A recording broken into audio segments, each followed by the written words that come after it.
Covid की जो समस्या है, महामारी है, उस पीरियड में हमारे देश में और हमारे ग्रामीण क्षेत्र में सभी जगह लोगों को आर्थिक रूप से बड़ी समस्या का सामना करना पड़ा है। इसके दृष्टिगत एक आत्मनिर्भर कृषि, किसान आत्मनिर्भर कैसे बने, इसके लिए एक मॉडल मैंने तैयार किया यहाँ पे अपने कृषि विभाग के जो प्रक्षेत्र है उस पर, जो किसान भाइयों के लिए एक ट्रेनिंग का सेंटर है, जहाँ पे किसान भाई आते हैं और ये समझने का प्रयास करते हैं कि उनके लिए कम ज़मीन में उनको साल भर की उनकी आवश्यकताओं की पूर्ति कर सकता है और उनको अपने भोजन के साथ साथ, गुणवत्तापूर्ण भोजन के साथ साथ उनको प्रति महीने करीब 20 से 25 हज़ार की आमदनी देने में सक्षम है।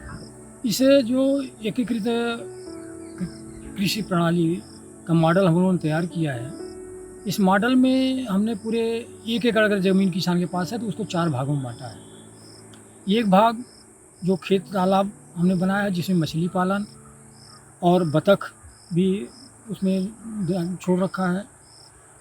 इसके अलावा सिंघाड़े की खेती भी उसमें हम इसको कराने जा रहे हैं। दूसरा भाग है खेत तालाब से लगा हुआ मुर्गी पालन का। मुर्गी पालन में करीब 400 से 500 मुर्गी, जो 2 तरह की प्रजातियां हम लोगों ने मुर्गी की यहाँ पे रखी है। पहला कड़कनाथ, जिसकी काफ़ी डिमांड है आज बाज़ार में, जो हमारे फार्म से ही किसान जो इच्छुक ग्राहक हैं वो ले जाते हैं।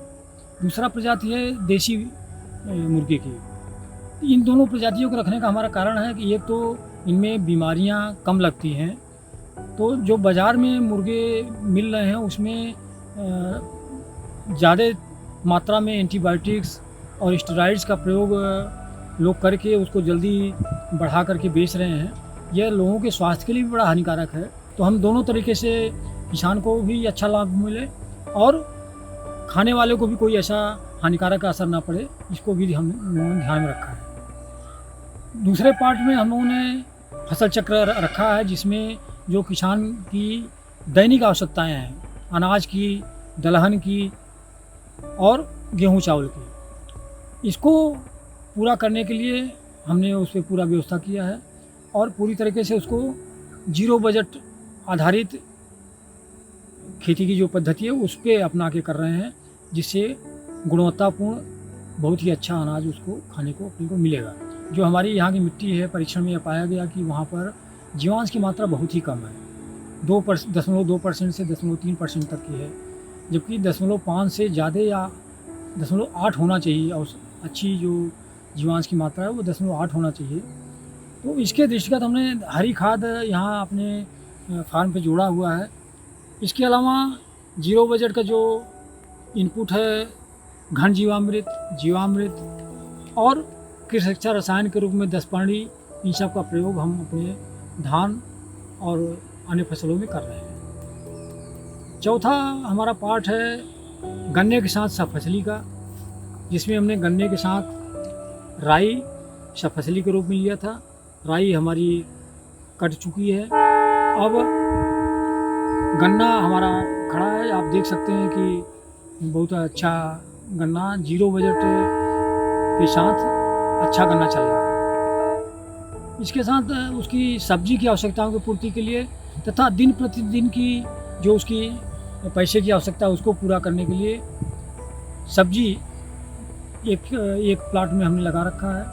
उससे उसको आवश्यकताओं की अपनी सब्जी की, जिससे वो उसका परिवार स्वस्थ रहे, इसके दृष्टिगत तैयार किया गया है। और सब्जी वाले प्लाट में बागवानी के साथ उसको जोड़ रहे हैं।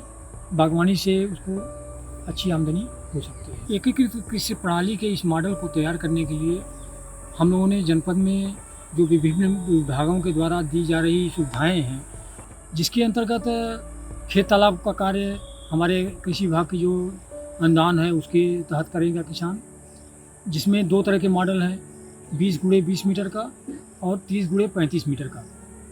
इन दोनों में क्रमशः 52,500 एवं 1,14,000 का अनुदान किसान को मिलता है खेत तालाब बनाने के लिए। इसके अलावा जो मुर्गी पालन का काम है, इसके लिए पशुपालन विभाग बैकयार्ड पोल्ट्री के योजना के अंतर्गत अपने किसानों को हमारे यहाँ सुविधा दे रहा है। मछली पालन विभाग मछली पालन के लिए अनुदान उपलब्ध करा रहा है। तो हम कृषि विभाग, पशुपालन, मछली पालन, बागवानी, इन सबको सम्मिलित करके, सभी विभागों की योजनाओं को सम्मिलित करके किसान को आत्मनिर्भर बनाने में हम लोग एक मॉडल इस वर्ष 10 किसानों के यहाँ तैयार करें।